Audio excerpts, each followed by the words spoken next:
오늘 본문에서 바울은 성육신하신 예수 그리스도를 노골적으로 소개를 하고 있습니다. 예수 그리스도가 이 땅에 왜 오셨는가, 어떻게 오셨는가, 왜 오시게 되셨는가에 대해서 설명을 합니다. 여러분, 사람이 모이는 곳에는 늘 문제가 있기 마련입니다. 구약시대에 이 아담과 하와 이후 인류가 늘어날수록 함께 늘어난 것이 있는데 그것은 죄입니다. 인류가 늘어날수록 죄도 함께 늘어났습니다. 그래서 그 죄 때문에 하나님께서 홍수 심판을 하시고 인류가 싹쓸이 되어서 노아의 가족만 남아 있다가 그 가족들을 통해서 또 인류가 늘어나고 그 인류가 늘어나면서 또 함께 늘어난 것이 죄였습니다. 이처럼 인간이 모이는 곳, 특히 많이 모이는 곳에는 더욱 죄가 만연하게 됩니다. 오늘 배경, 이 빌립보 교회의 배경을 살펴보면 유대인이 많지 않아서 교회가 없었던 이 빌립보라는 지역에 옥감 장수였던 이 루디아 자매가 바울에 의해서 복음을 듣고 회심을 하게 되고 점점 복음이 이 지역에 전해져서 교회가 세워졌습니다. 그런데 이제 문제가 생긴 거죠. 교회가 세워지고 또 교회 사람들이 몰리다 보니까 아까 소개한 것처럼 죄가 많아지고 분쟁이 생기고 내부에서 관계적인 문제가 생겼다라고 얘기를 합니다. 바울이 선교 여행을 하면서 이 세워진 교회에 문제가 생겼습니다. 분쟁이 생겼어요. 그런데 바울은 지금 어디에 있을까요, 여러분? 바울은 지금 감옥에 있습니다. 바울이 쓴 이 바울 서신 중에서 에베소서, 빌립보서, 골로새서, 빌레몬서 이 네 가지, 이 네 성경은 바울이 감옥에 있을 때 쓴 성경책입니다.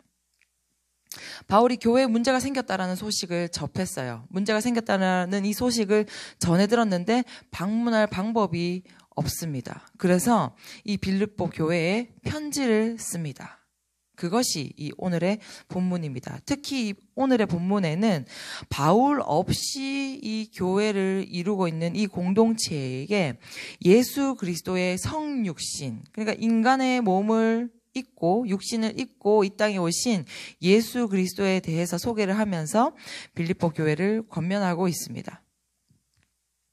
오늘 바울이 빌립보 교회와 그리고 이 말씀을 접하고 있는 우리에게 뭐라고 말을 하고 싶은지 한번 살펴보도록 할게요. 먼저 바울은 5절에서 오늘 본문 5절에서 빌립보 교회에게 그리스도 예수의 마음을 품으라 라고 말을 하면서 시작을 합니다. 그리고 이제 따라붙는 이 뒷절들에서 예수 그리스도의 마음이 어떤 것인지에 대해서 설명을 해줍니다. 그래서 한 4가지로 정리를 해서 설명을 해보자면 6절에서 이렇게 설명을 합니다. 그는 하나님의 본체이시다. 하나님의 본체. 그러니까 이 말은 그는 하나님이시다. 예수 그리스도는 하나님이시다. 하나님 그 자체이시다. 하나님의 본질을 소유하셨다라는 말을 하고 있습니다. 그리고 두 번째로 7절에서 자기를 비워 종의 형체, 그러니까 사람의 형체가 되셨다. 이 말인즉슨 성육신 하셨다. 나와 같은 육체를 갖고 이 땅에 오셨다. 라고 말을 합니다. 그리고 8절에 보면 자기를 낮추시고 라고 되어 있는데 인간이라는 존재가 되었다는 것. 그러니까 하나님이 인간이라는 존재가 되었다는 것은 창조주가 피조물의 존재를 입었다라는 것입니다. 그러니까 하나님의 영광의 광채를 포기를 하시고 그리고 비워내시고 자신의 선택으로 저주의 현장을 감당하셨다라는 것입니다. 여러분, 저주의 현장이 뭐죠? 이 땅에 사는 것도 어쩌면 저주일지 모르나 십자가, 우리가 알고 있는 십자가, 죽음을 감당하셨다라는 것입니다. 죄가 없으신 분이 이 죄값을 치르셨다라는 것입니다. 그래서 제가 한번 생각을 해봤어요. 낮아진다라는 거. 제가 신이 돼본 적도 없고 신에서 인간으로, 그러니까 하나님이 인간이 된다라는 것을 그 기분을 어떻게 표현을 할 수 있을까 곰곰이 생각을 해봤거든요. 근데 사실 뭐 말로 어떤 비유로 설명을 할 수는 없는 부분이에요. 우리 인간은 절대 느낄 수 없는 부분이니까. 근데 뭐 간단한 그냥 물리적인 것들로 제가 억지로 그냥 한 두 가지를 생각해봤는데, 첫 번째는 차를 몰고 다니는 사람이, 제가 차를 몰면서 늘 느끼는 건데, 차를 몰던 사람이 차를 집에 두고 걸어 다닌다라고 생각하는 그런 불편함. 이게 맞다라는 건 아니에요. 그냥 제가 생각해봤다는 거예요, 여러분. 그리고 두 번째로는 큰 집에 살던 사람이, 엄청나게 큰 집에 살던 사람이, 막 방 10개 이런 집에 살던 사람이 그 집을 그대로 갖고 작은 집으로, 방 2개 있는 집으로 옮겼을 때 그런 불편함. 그러니까 뭔가 사실 뭐 이런 비유로는 절대 설명을 할 수는 없는 거지만, 확실한 것은 그럴 이유가 딱히 없는 분이 일부러 낮아졌다라는 것입니다. 질 필요가 없는 죄인들이나 감당해야 했던 그 십자가 형벌을 죄가 없으신 분이 감당을 하셨다라는 것입니다. 자, 그리고 8절에 보면은 복종 연결해서 보면은 자기를 낮추시고 복종하셨다라고 얘기를 했는데, 그 복종한 것이 십자가의 죽으심. 죄가 없으신 이분이 하나님의 뜻에 순종을 했다라는 것입니다. 십자가의 죽음을 순종함으로 감당을 하셨다라는 거죠. 이렇게 예수 그리스도는 사람됨, 인간됨을 통해서 순종의 모범이 되셨고, 또 그 순종의 열매는 무엇입니까, 여러분? 9절 다음부터 설명을 해줍니다. 9절에서 여러분, 시작이 이러므로라고 말을 시작합니다. 이러므로. 이렇게 예수 그리스도가 순종을 함으로 다음과 같은 결과가 있게 되었다라고 설명을 해주고 싶은 거죠. 그래서 9절에 보면은 그를 지극히 높은 곳에 이름을 주신다라고 얘기를 하는데, 이 말은 모든 이가 예수 그리스도를 주로 시인하는 역사가 이루어졌다라는 것입니다. 그리고 10절에 보면 하늘과 땅의 모든 자들이 예수의 이름에 무릎을 꿇습니다. 그러니까 하늘과 땅의 모든 자라고 이렇게 표현을 한 것은 이 땅의 모든 피조물을 뜻하는 것입니다. 모든 자라고 해서 사람만 뜻하는 것이 아니라 모든 피조물. 그래서 우리 이런 찬양도 있잖아요. 꽃들도 구름도 바람도 넓은 바다도 찬양하라. 누구를? 예수를. 이렇게 하잖아요. 그래서 예수를 찬양하고 모든 만물이 예수 앞에 무릎을 꿇는 존재는 이 인간만이 아니라 모든 만물. 그 대상은 예수 그리스도가 되었다라는 것입니다. 그리고 11절에 보면 그것이 하나님께 영광이 되는 일이다라고 합니다. 예수를 주로 시인하는 것이 하나님께 영광이 되는 것.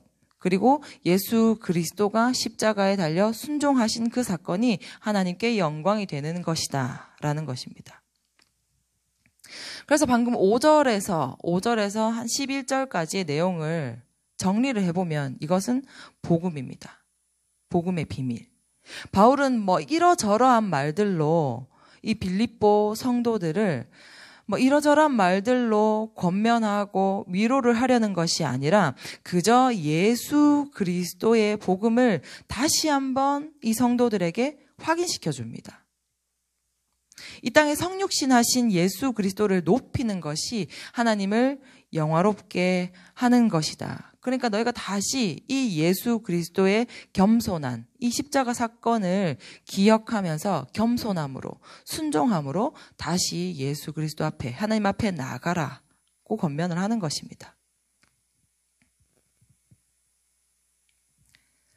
자, 5절에서 8절에는 예수 그리스도의 성육신에 대해서 설명을 하고, 또 9절에서 11절에는 이러므로 예수 그리스도께서 이렇게 성육신을 한 것은 순종의 결과이다 라고 하면서 이제 11절로 들어가면서 또 그러므로 예수 그리스도께서 순종을 이렇게 하셨다. 그러니까 너희도 이렇게 해라 라고 하면서 권면을 하는 내용이 나옵니다. 우리 12절 내용 한 목소리로 읽어보실까요? 12절입니다. 12절. 우리 함께 읽어보실게요. 시작. 그러므로 나의 사랑하는 자들아, 너희가 나 있을 때뿐 아니라 더욱 지금 나 없을 때에도 항상 복종하고 두렵고 떨림으로 너희 구원을 이루라. 뭐라고 시작합니까? 그러므로 라고 시작합니다. 이 말의 함축적인 의미는 내가 앞에서 설명을 했듯이 예수님이 그렇게 하신 것처럼 너희도 그렇게 해라. 뭘 해라? 너희도 순종해라. 순종해라. 예수님이 순종으로 하나님께 영광을 올려드린 것처럼 너희도 하나님께 순종을 하라 라고 바울이 권면을 하고 있는 것입니다. 자, 그렇다면 12절부터 어떤 순종을 하라고 하는지 한번 우리 확인을 해보도록 하겠습니다. 12절에서 먼저 구원을 이루라 라고 얘기를 합니다. 구원을 이루라. 여러분, 빌립보 교인들은 하나님을 믿는 자들입니다. 구원의 확신이 있는 자들이었겠죠. 이 믿는 자들의 모임으로 교회를 이루고 있습니다. 믿는 자들은 구원을 받은 자들이잖아요. 그런데 바울이 빌립보 성도들에게 구원을 이루라라고 얘기를 한다라는 거죠. 믿으면 구원을 받는다고 하는데 바울은 왜 또 구원을 이루라고 말을 하는 것일까요? 구원받았다라는 것은 거듭남을 표현합니다. 여러분, 거듭남은 노력을 해서 얻어지는 것이 아닙니다. 믿음으로 이루어지는 것이지요. 바울이 말하는 것의 이 요지는 성화의 생활을 하라는 것입니다. 성화의 생활. 구원의 확신만 갖고 미숙한 삶, 그러니까 어린아이의 신앙을 갖고만 살고 있지 말라는 것입니다. 바울은 빌립보 교인들에게 그리고 오늘날 우리들에게 성숙한 신앙인의 삶을 살라고 권면을 하고 있습니다. 성숙한 신앙인들은요, 선과 악의 구분에 있어서 성숙할 수 있어야 합니다. 우리 청년들을 예로 들어보자면, 술을 먹네 마네 되게 고민하는 청년들 많잖아요. 근데 사실 하나님과 더 가까워지고 하나님의 성품을 더 알게 되고 하나님을 찬양하고 예배하는 것이 기쁨이다라는 것을 되게 많이 누리게 되면 술을 먹는 것은 문제로 여겨지지가 않게 될 때가 있습니다. 술을 먹네 마네의 신앙을 넘어서는 것, 그리고 리더십의 자리에 있으면서도 무분별하게 말을 하고 행동하는 것, 또 남 얘기하는 것을 좋아하는 그런 버릇, 그리고 번거롭고 귀찮고 특히 내가 손해보는 것은 하지 않으려고 하는 계산적이고 이기적인 모습. 우리 청년들 사이에서도 그런 모습들이 너무 많이 있다라는 거죠. 교회 안에서. 사실 이건 청년들까지 갈 필요가 없더라고요. 사역자인 저부터 돌아봐야 할 모습입니다. 근데 바울이 오늘 이렇게 얘기를 합니다. 이제는 이런 어린아이와 같은 신앙에서 한 단계 올라서라 라고 말합니다. 이것이 성화의 생활의 과정이고 구원을 이루는 삶, 구원을 이루는 삶입니다. 이 구원을 이루는 삶을 바울은 어떻게 이루라고 얘기를 합니까? 두렵고 떨림으로 구원을 이루라 라고 말을 합니다. 작은 일에도 내 언사 하나에도 하나님을 의식하는 모습이 있어야 한다라는 것입니다. 그리고 14절에 모든 일을 원망과 시비가 없게 하는 것, 공동체에서 혹은 사회에서 인간관계를 할 때 내 마음처럼 되지 않을 때가 참 많이 있습니다. 나는 그런 뜻으로 한 것이 아닌데, 난 그런 뜻으로 말을 한 것이 아닌데 사람들은 오해를 하고 또 말도 없이 사이가 틀어지고 그리고 상처를 주거나 받는 일들이 비일비재하게 일어나고 있습니다. 때로는 조심을 한다고 했는데 이게 너무 조심을 해서 오히려 그것이 독이 될 때도 있음을 경험하면 돼요. 그래서 우리는 더욱 내 안에 성령님께서 역사하시도록 내 삶 전체를 하나님께 맡겨드려야 합니다. 자, 그리고 15절에서는 이렇게 말을 합니다. 하나님의 자녀들은 빛의 자녀, 그러니까 세상에서 빛이 되라 라고 얘기를 합니다. 이 세상은 참 많이 어둡습니다. 구약 시대에도 그렇고 신약 시대에도 그랬다라고 얘기를 하고 있지만 지금도 여전히 세상은 참 많이 어둡습니다.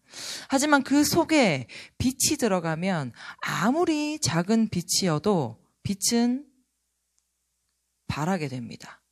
주변을 밝힌다라는 뜻이 되겠죠. 세상 사람들은 열심히 살고 있는 듯해 보입니다. 사실 참된 길로 가지 못하고 바른 길을 가지 못할 때가 많이 있습니다. 그렇기 때문에 생명의 빛을 갖고 있는, 진리의 빛을 갖고 있는 우리, 하나님을 믿고 있는 우리가 그들에게 진리의 빛을, 이 생명의 빛을 알려주고 전달을 해줘야 합니다. 그래야 그들이 어두움에서 헤어나올 수 있게 되는 것입니다.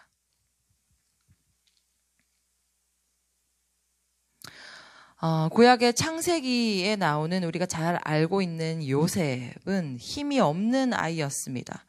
비록 형들에게 미움을 받아서 애굽에 팔려가게 되었지만 성경에서는 말합니다. 창세기 39장 5절에서 이렇게 얘기를 해요. 요셉을 위하여 애굽 사람의 집에 복을 내림으로 여호와의 복이 그의 집에 미쳤다. 하나님의 자녀가 있는 곳에 복이 임합니다. 왜 그렇습니까? 그 안에 빛이 있기 때문입니다. 복음이 있기 때문에, 생명의 빛이 있기 때문에, 하나님이 그와 함께 하시기 때문에 그를 통해서 복이 흘러가는 것입니다.